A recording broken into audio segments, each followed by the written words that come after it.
오늘은 야곱의 죽음과 장례 예식, 야곱의 죽음과 장례 예식이란 제목으로 말씀을 상고합니다. 믿음의 선조 중에 이제 세 번째 야곱이 죽습니다. 아브라함은 창세기 25장에 보면 175세에 죽었고, 또 그 아들 이삭은 35장에 보면 180세에 죽었고, 이제 오늘 본문에 보면 야곱은 147세에 죽었습니다. 가장 오래 산 사람이 이삭이고, 또 아브라함은 그보다 5살 적게 살았는데, 야곱은 더 일찍 죽게 돼서 147살까지 살았다 하는 것입니다. 그런데 이제 죽음 앞에서 사람은 두 가지를 보게 돼요. 인생, 사람의 생애로만 보면 야곱이 뭐 많이 살았던 적게 살았던 그것보다도 더 중요한 것은 야곱 자신이 고백한 대로 별로 그렇게 행복한 삶은 아니에요. 이 창세기 47장에 바로를 만났을 때 자기의 생애를 이렇게 표현했어요. 내 나그네의 길에 세월과 또 험악한 세월을 살았습니다. 그랬어요.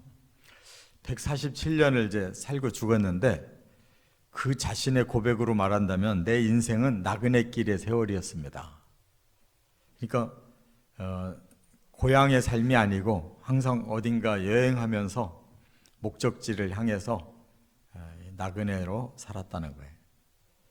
그리고 그 세월이 내용적으로 보면은 굉장히 험악했다 그랬어요.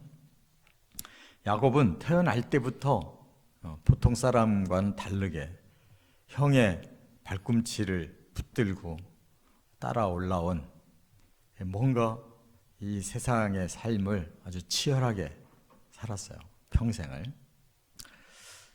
그런데 이제 영적으로 볼 때는 야곱은 바로 선민으로 선택이 돼서 3대째 내려옴으로 그 믿음을 하나님이 인정하셔가지고, 그 야곱이 이름이 바뀌잖아요. 하나님과 겨루어 이겼다.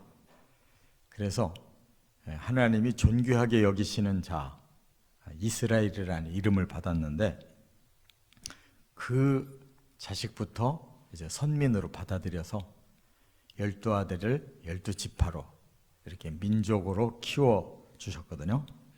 그러므로 인생으로 보면 나그네 길이고 험악한 세월이었지만, 그것이 이제 영적으로 보면 하나님께 귀하게 쓰임 받는 그런 선민으로 아주 확고부동한 자리를 매김질해 주셨다는 거예요. 그래서 그 야곱의 이름인 이스라엘이 바로 지금까지도 이 인류 역사에 내려오는 이름이에요. 그런 이름이 드물잖아요. 인류 역사 속에 수천 년 동안 그 개인의 이름이 나라와 민족을 이렇게 이루어 오는 일이 드물어요. 아마 이스라엘이라는 이름은 영원히 남을 거예요. 왜냐하면 이 성경의 핵심 이름이에요, 이스라엘은. 그래서 오늘 본문에 이제 그 생애가 마감되는데 세 가지의 좋은 모습으로 죽었다는 거예요. 이렇게 죽어야 되는 겁니다. 첫째, 49장 29절부터 33절에 보면 준비된 죽음이에요. 많은 사람들이 준비가 안 됩니다. 근데 언젠가는 죽겠지 하는데 항상 그게 언젠가 미래로 항상 생각을 하지 현재로 받아들이질 않아요. 현재로 받아들이면 준비를 할 거예요. 근데 사람들은 자기의 그 디데이를 확실히 모르기 때문에 항상 멀리 미래에 있을 일로 그냥 막연하게 생각하고 살거든요. 근데 그것이 참 어리석은 죽음이라는 거예요. 이 세상 사람들은 그렇게 죽는 게 당연해요. 왜냐하면 이 세상밖에 없기 때문에, 이 세상에서 자기가 죽는 순간 모든 게 끝이거든요. 그러니까 되도록이면 그걸 좀 뒤로 미루려고 해요. 더 오래 살아보려고. 그런데 그리스도인들이 그게 아니에요. 여기서 사는 게 나그네고 본향으로 갈 사람이라면 본향으로 가는 과정을 준비해야 될 거 아니에요.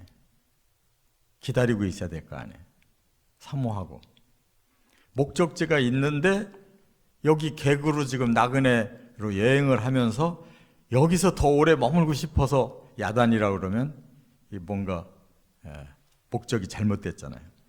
그래서 야곱처럼 우리는 이 땅은 나그네 길이고 험악한 세상이지만 내가 갈 본향은 따로 있다. 이게 준비돼야 된단 말이에요. 그리고 또 하나 준비가 필요해요. 자식들을 다 불러놓고 예언 기도를 해줬어요. 하나님이 주시는 계시를 다 발표했어요. 그래서 그 자식 당대의 일이 아니고 미래의 일을 하나님 계시해 준 대로 그가 말을 했고, 그게 기록된 이 창세기 49장의 예언이 역사 속에서 다 성취되고 있는 거예요. 그러니까 얼마나 그 야곱의 그 마지막이 멋진지 몰라요. 그래서 우리도 이렇게 나는 내 본향으로 지금 가기 위해서 막바지를 준비하고 있다, 이렇게 생각해야 그게 현실적인 거예요. 천국이 굉장히 내 안에 뜨겁게 와 있어야 되는 거란 말이에요. 나이가 들은 사람들은 뭐 젊어도 죽음은 언제 있을지 모르는 거니까 항상 예수를 믿고 영생을 믿는다면 천국이 항상 우리 마음에 가까이 와 있어야 돼요. 오늘 우리가 인생이 끝난다면 아니 나는 다 훌훌 털고 천국 나는 가고 싶어, 이 마음이 없다면 준비가 안 된 사람이에요. 그리고 또 하나님이 내 생애를 통해서 어떤 일을 시키려고 하셨는지 그 일을 다 마쳐야 나는 사도 바울처럼 선한 싸움 다 싸우고 이제 갈 때가 됐다, 이제 나는 주님께 부름받으면 그 나라에서 하나님께서 내게 주실 상이 있다, 그래야 마음에 후회가 없고 또 빨리 가고 싶지, 상 받으러 가고 싶지. 이게 죽음이라는 거예요. 또 한 가지 유언을 더 하는데, 그는 나는 할아버지 아브라함, 할머니 사라, 그리고 아버지 이삭, 어머니 리브가, 또 내 아내 레아가 묻혀 있는 곳으로 내가 가야 된다 그랬는데, 그 단순한 무덤을 얘기하는 게 아니에요. 거기가 하나님이 주신 영원한 언약처예요. 거기가 천국을 예표하는 하나님의 영원한 그런 안식처라고요. 그래서 난 거기로 가야 되니까 미안하지만 애굽에다 묻으면 안 돼. 나 반드시 가나안 땅에다 묻어줘야 돼. 거기가 헤브론이에요.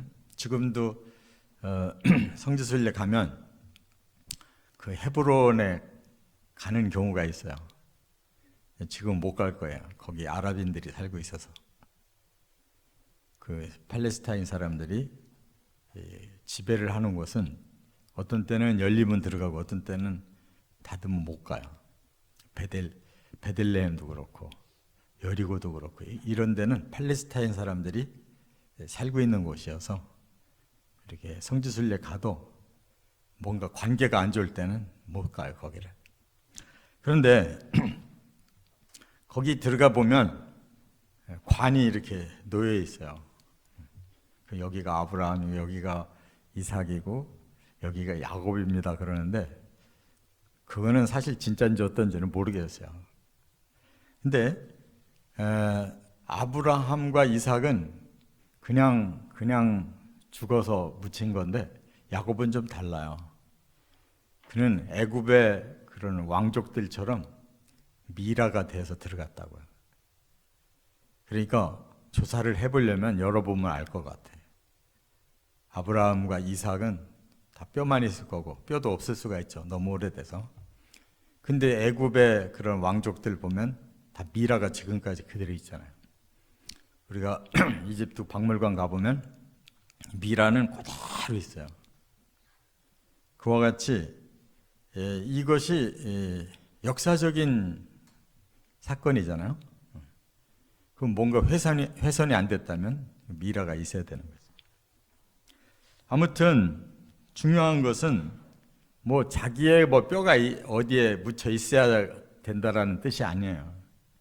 야곱은 내 할아버지 아브라함, 내 아버지 이삭에게 주신 그 언약대로 아직 가나안 땅은 우리 땅이 안 됐지만 바로 이 땅을 너와 내 자손에게 주겠다라고 아브라함, 이삭, 야곱에게 언약하신 하나님이 우리에게 주신 나라다. 그거예요. 그렇기 때문에 하나님의 나라에 가야 된다. 우리는 그것을 저 천국이라고 예수님이 말씀했잖아요. 거기가 우리가 영원히 살아야 될 나라란 말이에요. 할렐루야. 근데 진짜로 여기보다 거기가 더 마음이 더 있어야 된단 말이에요. 여기서 뭐 내가 재산 일구고 뭐 땅 사놓고 건물 사놓고 무슨 사업하고 뭐 하고 지금 여기에 지금 마음이 꽉 찬 사람은 거기 마음이 없어. 오늘 밤에 죽는다면 막 그냥 당황되고 무서운 거야. 내가 이렇게 벌려놓고 뭐 할 일이 이렇게 많은데 거기는 하나도 가고 싶지 않은 거야. 그러면 그 사람은 신앙 없는 거야. 하나님 나라를 진짜 믿는 게 아니고 사모하는 게 아니에요. 그는 우리 자신들이 알 거예요. 내가 지금 천국을 가려고 하는 건지 이 땅에서 좀 더 복을 받으면서 신앙생활로 내 마음이 평안하게 뭔가 좀 삶이 재미있고 축복된 삶을 살고 싶은 건지 영원한 생명을 얻고 싶은 건지를 알 수 있단 말이에요. 이게 복된 죽음이라는 거예요. 두 번째, 50장으로 넘어가면 1절부터 11절까지 시작보다 끝이 좋은 죽음. 야곱이 딱 그런 사람이에요. 그의 생애는 굉장히 치열하게 살았어요. 시작부터 쌍둥이로 태어나서 차자가 되는 바람에 그 장자의 그 권한이 얼마나 귀한 건가를 그는 알고 막 그것을 갖고 싶어서 야단이었어요. 너무 인위적으로 그거를 성취하려다가 그만큼 대가를 치른 사람이에요. 자연스럽게 하나님이 주셨을 거예요. 왜냐하면 하나님 눈으로 봐도 에서는 틀려먹었고 세상을 좋아하고 즐기려고 하는 사람이고 야곱은 집에서 조용하게 하나님 앞에 묵상하면서 하나님 신앙생활 하는 것을 좋아하는 사람이니까 시간이 가면 아마 에서가 스스로 내차버렸을 거예요. 그러면 그때 이제 받으면 된다고요. 근데 사람은 못 기다리는 거예요. 그래가지고 뭐 팥죽 끓여가지고 뭐 떡과 팥죽으로 그냥 삶아가지고 억지로 뺐고 그 엄마랑 또 모의를 해가지고는 그냥 에서의 옷을 입혀서 아버지가 눈이 멀어서 못 보는 걸 이용해가지고 아니 그런 집이 어디 있어요 세상에. 성경 가만히 읽어보면 참 별일들 다 있어. 우리가 보통 사람들이 그렇게 생각합니까? 아니 큰아들 거를 뺏어서 주자고 그 엄마가 그 작은 아들하고 이런 모의를 하는 사람이 있냐고. 특별한 집이 아니면 그런 거 없잖아요. 근데 이렇게 믿음의 가문이 이런 짓들을 했단 말이에요. 그 하나님이 공의의 하나님이라고 창세기부터 계시록까지 하나님의 특성을 공의로 말씀하고 있는데 그냥 그걸 용서할 수가 있냐고. 그러니까 참 별짓들 다 한 거예요. 아버지가 눈이 멀었지 인격이 없는 아버지야? 아니면 신앙이 없는 아버지야? 도대체 속일 걸 속여야지 그런 망나니 짓을 해놓고서 어떻게. 그러니까 리브가는 죽었다는 소식도 없이 사라졌고 야곱은 얼마나 그 속임수에 대해서 자기가 평생 속임수를 당했잖아요. 그 바람에 그냥 외삼촌한테 그냥 한 푼도 못 건지고 16년을 그냥 무료봉사하고도 그냥 대접을 못 받고 그냥 한 여자밖에 사랑한 게 없는데 내 여자에게 그냥 결혼을 해서 휘둘리고 네 여자가 경쟁적으로 자식을 낳아서 12명을 나눴으니 그 집안이 얼마나 복잡하겠냐요. 그러니까 요셉도 그냥 죽이려다가 그냥 노예로 팔아먹는 그런 집안이 어디 있어요. 그렇게 그의 생애는 참 험악한 거야. 경험 못 해볼 일을 다 한 거라고. 왜? 자기의 욕심이 그렇게 만들어 놓은 거란 말이에요. 그거를 선순환을 하게 해줘야지. 선순환. 기다려야지. 지 욕심으로 좋다고 다 얻으려고 하면 그게 신앙의 원리냐고. 그런데 하나님은 잘 믿는데 방법은 전부 자기 생각으로 한 거예요. 그래 놓고 하나님 앞에 그냥 나 안 살려주면은 하나님 나 못 놓습니다.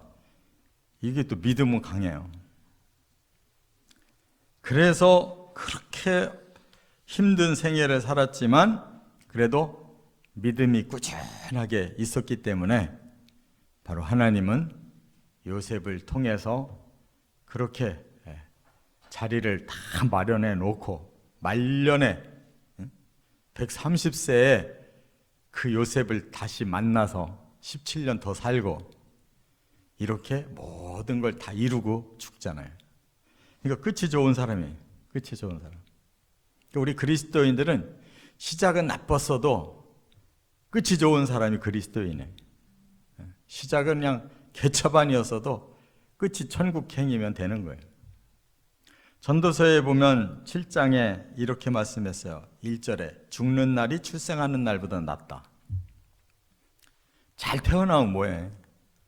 중간에 엉망이 돼가지고 망하면 소용없잖아요.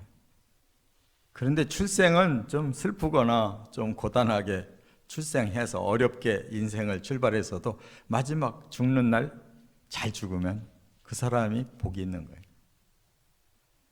또 초상집에 가는 것이 잔치집에 가는 것보다 나으니 모든 사람의 끝이 이와 같이 됨이라. 잔치집은 잠깐인데 결국은 사람은 죽잖아요. 그 초상집에 가보면 이 사람이 끝이 잘 끝났구나라는 걸 알 수 있고 어떤 집은 엉망이었구나라는 걸 알 수 있잖아요. 이처럼 사람은 끝에 가서 평가를 제대로 받아야 되는 거예요.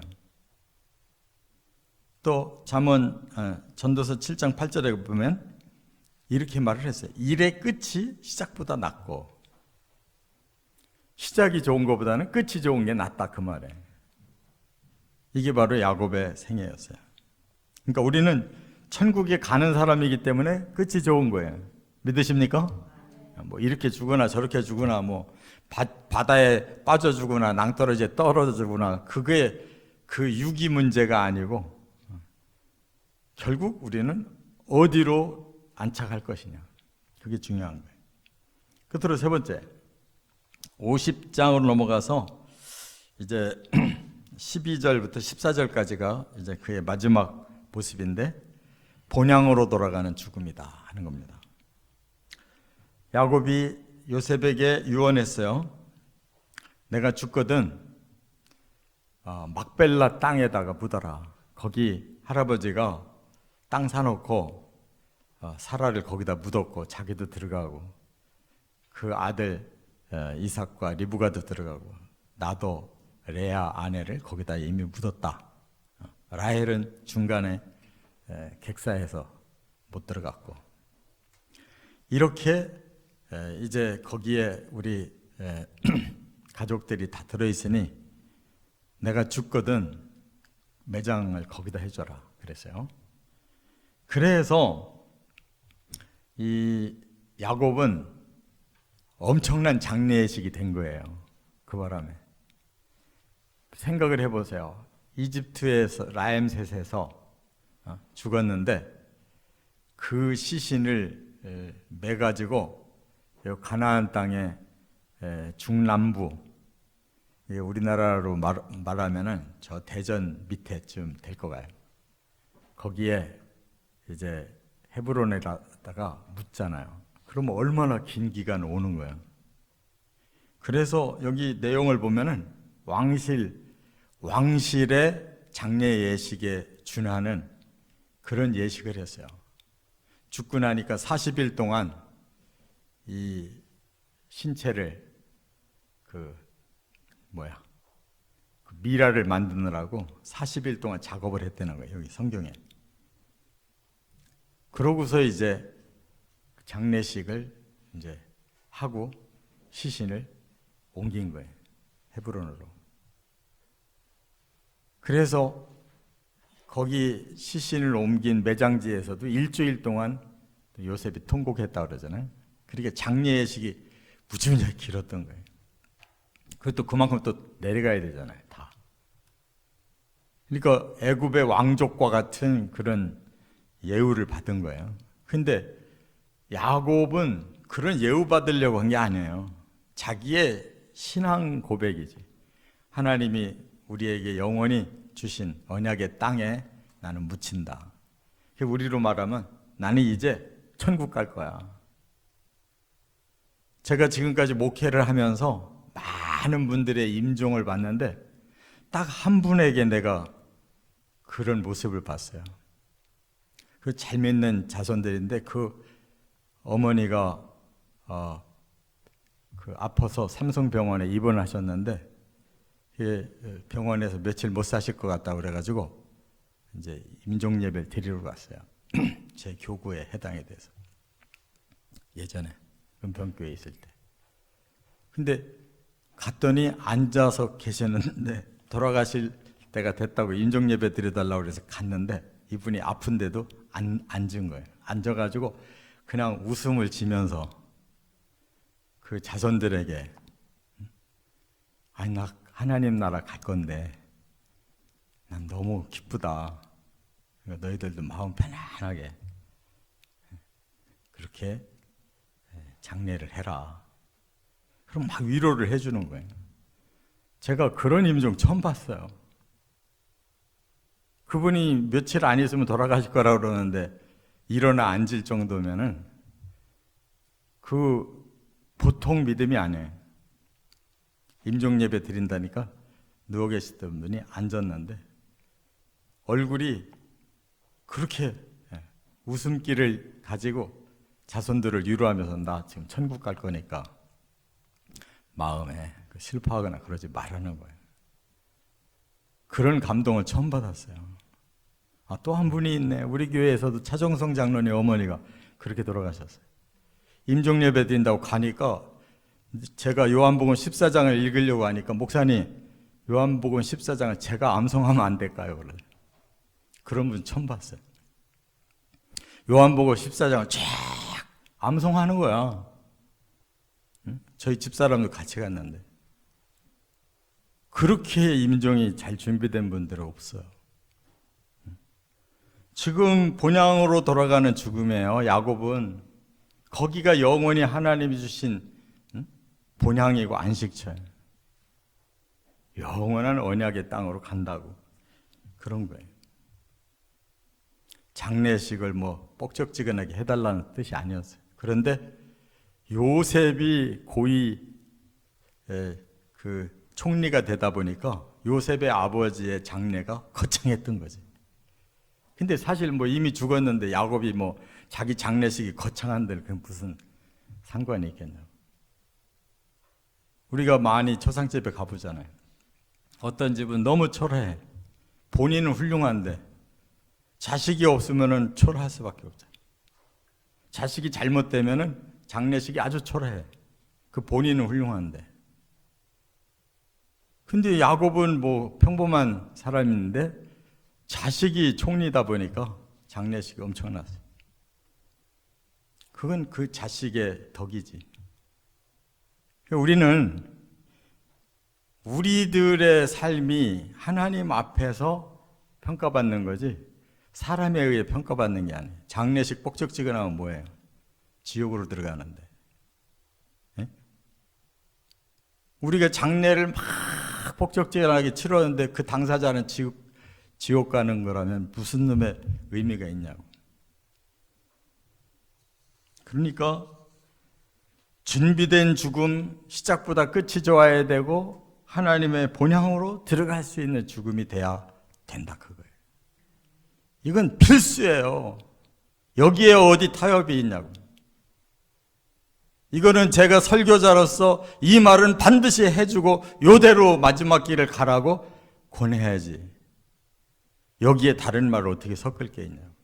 준비된 죽음, 그리고 끝이 좋은 죽음, 영원한 본향으로 꼭 들어가는 죽음 되시기를 주의 이름으로 축원합니다.